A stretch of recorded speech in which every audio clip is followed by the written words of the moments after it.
¿Cómo podría haber un conflicto real entre el Dios soberano y omnipotente y cualquier otra persona? ¿No puede Dios dominar a cualquiera que se le oponga? ¿Cómo podría haber algún conflicto entre el Dios omnipotente y las criaturas finitas? En un nivel de poder nadie podría oponerse a un ser todopoderoso.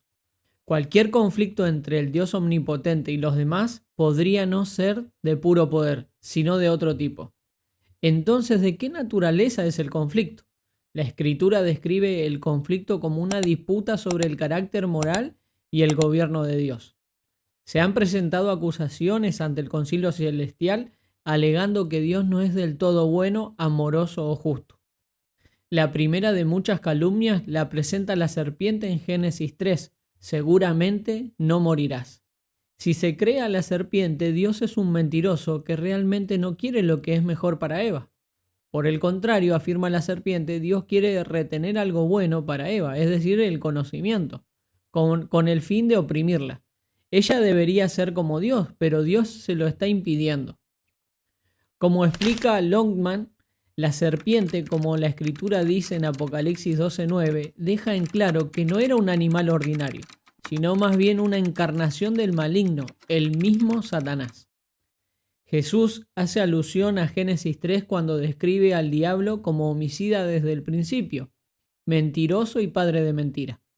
Además, la serpiente en Génesis 3 encaja con el perfil de Satanás en otras partes de la Escritura.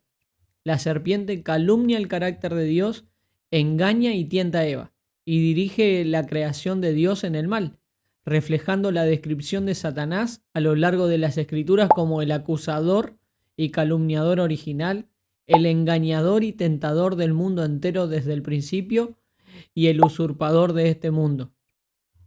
Génesis 3:15 se ha entendido como una profecía de la venida del Mesías. Es decir, que la simiente de la mujer finalmente golpeará la cabeza de la serpiente, pero no antes de ser lastimado por ella. Es apropiado decir que la tentación de Jesús por el diablo en el desierto refleja la tentación de Eva. Jesús vence las tentaciones del diablo. Aquí de nuevo el conflicto es una cuestión de decisiones epistémicas, no de pura fuerza. Además, el diablo revela su deseo de recibir adoración al prometerle a Jesús el reino si tan solo Jesús se postra y lo adora. En ambos casos, Satanás apunta sus engaños y tentaciones para manchar la reputación de Dios, intentando usurpar el honor y la adoración debidos solo a Yahvé.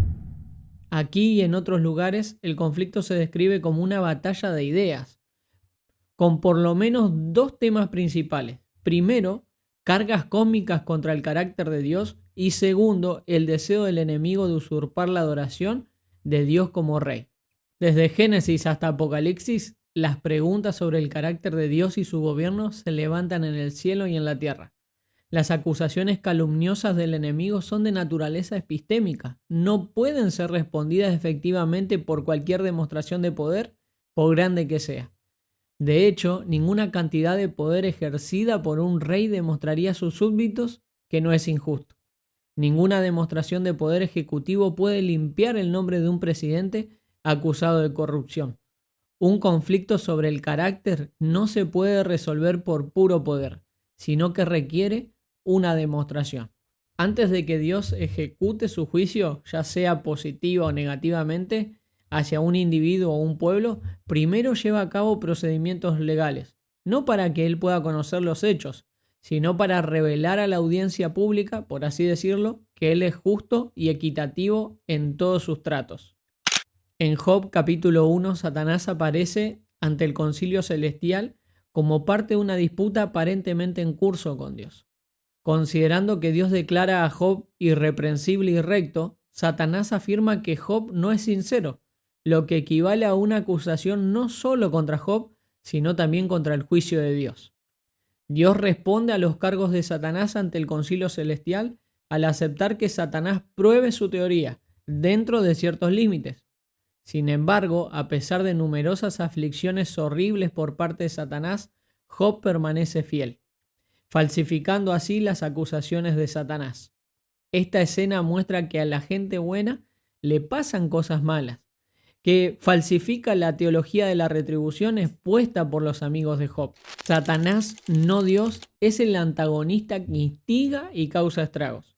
Los lectores a menudo se preocupan porque Dios está permitiendo que Satanás dañe a Job y su familia. Sin embargo, entendemos que Satanás está presentando una acusación implícita contra el juicio de Dios y la protección de Job, y que el consejo celestial es más que meramente decorativo y tiene una real función jurídica.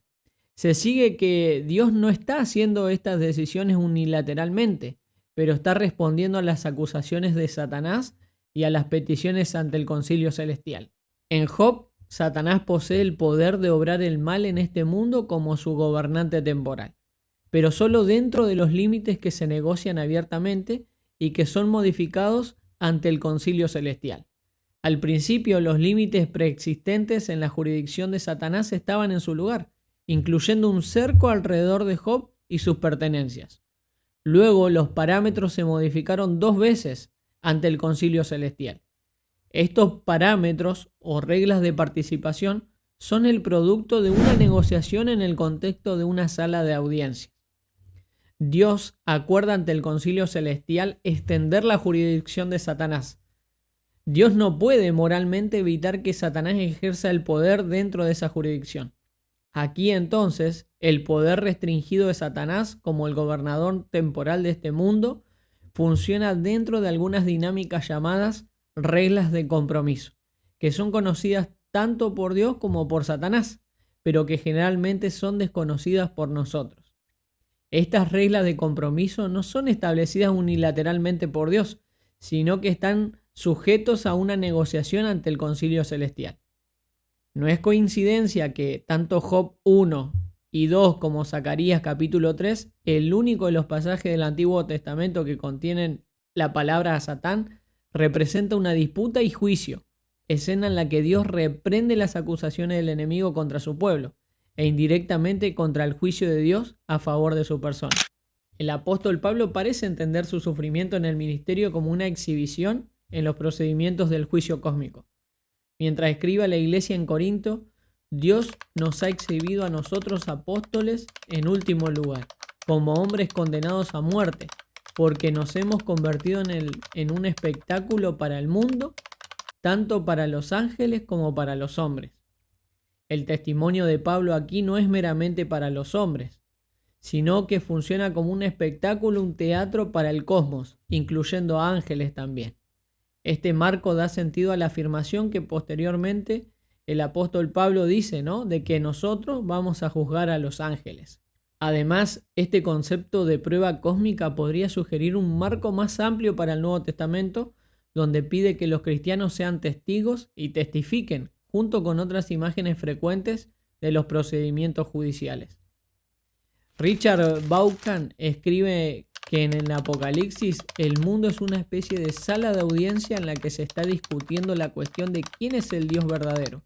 En esta contienda judicial, Jesús y sus seguidores dan testimonio a la verdad. Beagle explica: Cristo fue injustamente acusado y ejecutado por los peones terrenales de Satanás, pero su resurrección lo vindicó en el tribunal de justicia del cielo y permitió que él pueda quitarle el derecho y el poder del diablo como fiscal celestial. A pesar de que pueden haber perdido la admisión al consejo celestial, los seres celestiales malvados siguen siendo fuerzas para ser consideradas como los gobernantes y poderes de las tinieblas. Estas visiones de Apocalipsis son un testimonio escatológico de la justicia de Dios, y se puede argumentar que todo el canon de las Escrituras funciona como un documento de testimonio del pacto, registrando la fidelidad de Dios. Aunque muchas criaturas plantean profundas preguntas sobre el carácter de Dios, las Escrituras afirman consistentemente que Dios siempre es recto, justo y fiel. A las naciones se le fueron asignados gobernantes celestiales. Este arreglo le dio a Dios la jurisdicción para elegir y levantar un pueblo de entre las naciones como la porción del Señor, es decir, su pueblo. Jacob es la parcela de su herencia. Dios tomó así de entre los gentiles un pueblo por su nombre, y el Señor solo lo guió, y no hubo Dios extraño en él. Israel era el conducto especial de Dios del plan de redención para todas las naciones, y se le otorgó especiales privilegios y bendiciones prometidas que dependían explícitamente de su fidelidad al pacto. Estos privilegios del pacto incluyen milagrosas protecciones y sustento en muchas ocasiones. Sin embargo, estos privilegios especiales dependían de su relación con Dios. La infidelidad al pacto separaría al pueblo de Dios, perderían las bendiciones divinas y traería juicio y maldiciones como se especifica en el pacto. Las naciones circundantes bajo el dominio demoníaco repetidamente intentaron seducir al pueblo de Dios para que adoraran a sus dioses. A menudo han tenido éxito, lo que separaría de la relación especial de pacto y protección de Yahvé. Mientras Dios estaba intentando recuperar el mundo a través de Israel, los demonios fueron intentando apartar a Israel de Dios, dejando a Dios sin una herencia y asignación a la que pueda avanzar en su plan para reclamar y redimir al mundo. Los acontecimientos en la tierra se relacionan así con un conflicto celestial sobre el gobierno de este mundo, en el que los seres celestiales malvados tienen un poder significativo y jurisdicción. Aunque Dios es soberano, en todas las escrituras Dios permite consistentemente una gobernanza compartida, particularmente evidenciada en el concilio celestial. Según John Goldingen, este gabinete celestial analiza y toma decisiones sobre eventos terrenales de manera más amplia, y sus miembros son luego involucrados en la implementación de estas decisiones.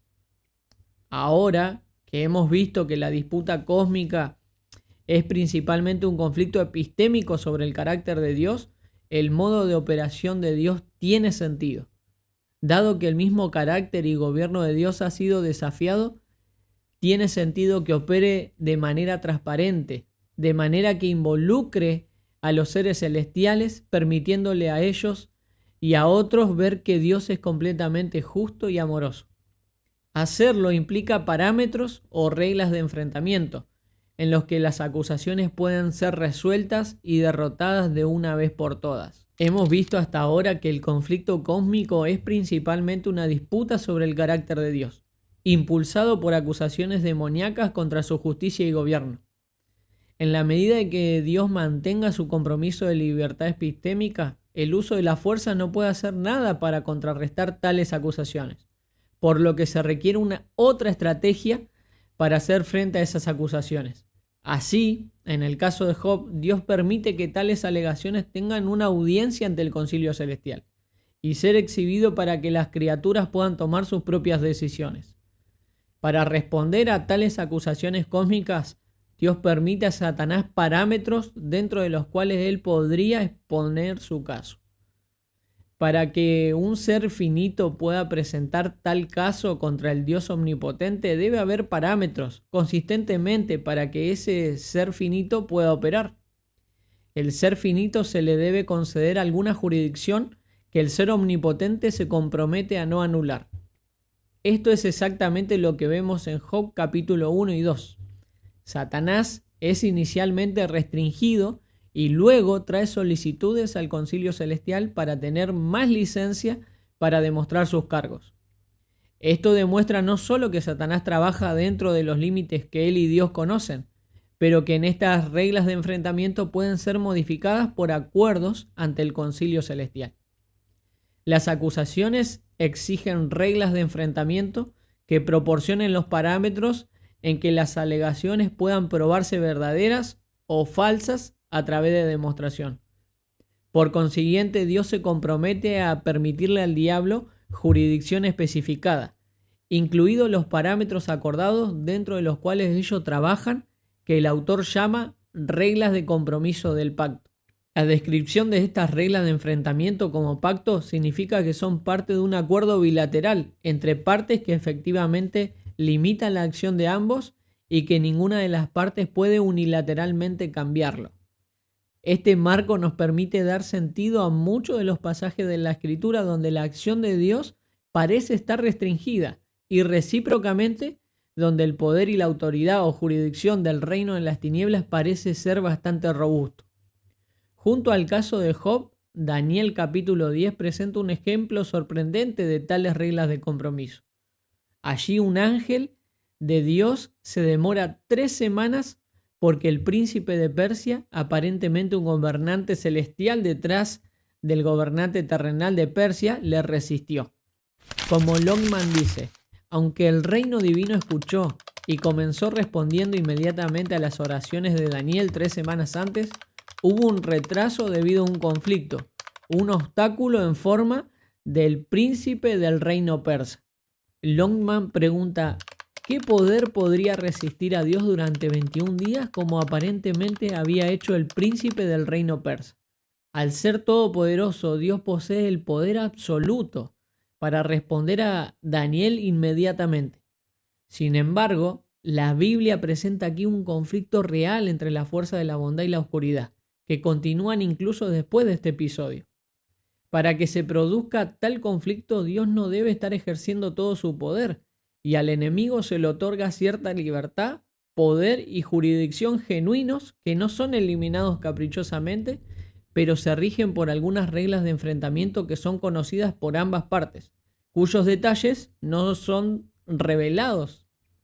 Esta jurisdicción incluye la autoridad para ejercer el poder dentro de límites especificados, lo que implica las limitaciones correspondientes con respecto a la intervención de Dios.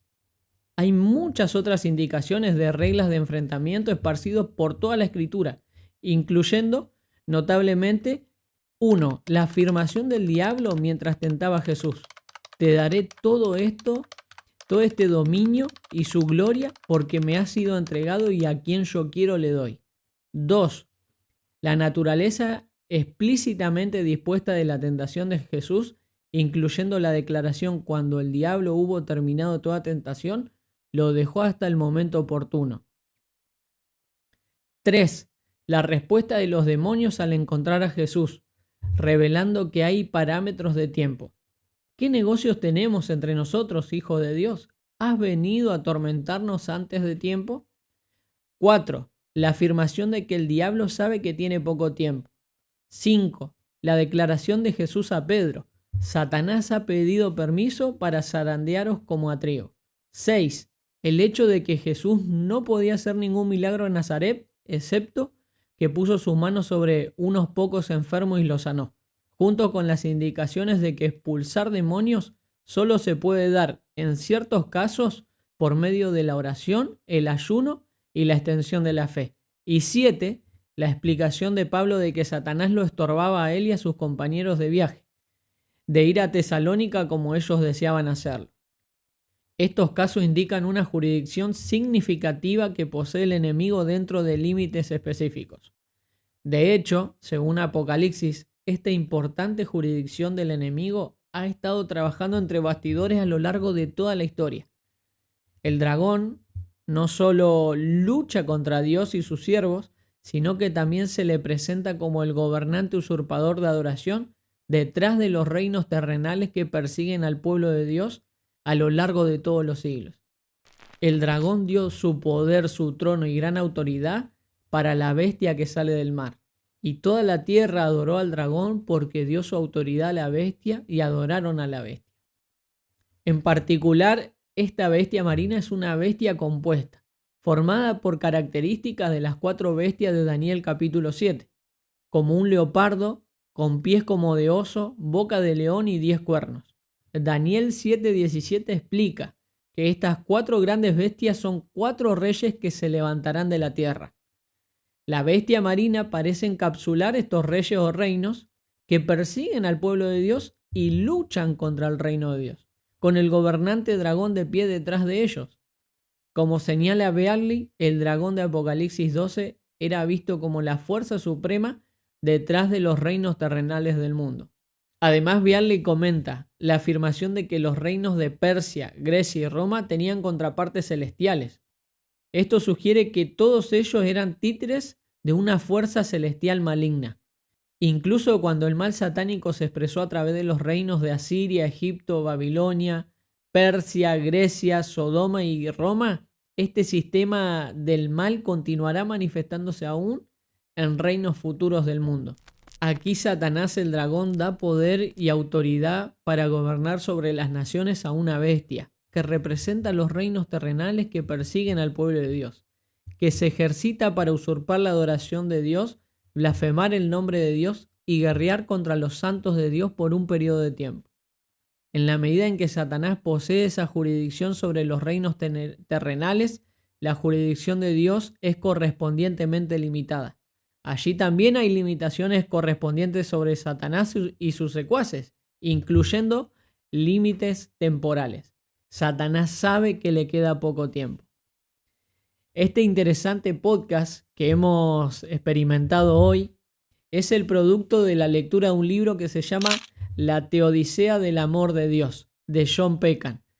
Es solo un capítulo, el capítulo 4, que no está en español y yo lo pude presentar aquí para que ustedes puedan tenerlo. Es interesante para que nosotros podamos entender un poco más el conflicto entre el bien y el mal y el porqué de muchas cosas que no entendemos. Si te gustó, si te pareció interesante, déjamelo saber en los comentarios, y si te gustaría que resumamos otro capítulo de este libro para poder ir ahondando en estos temas. Espero que haya sido de bendición, y si te gustó, nos vemos en la próxima con otro video. Dios te bendiga.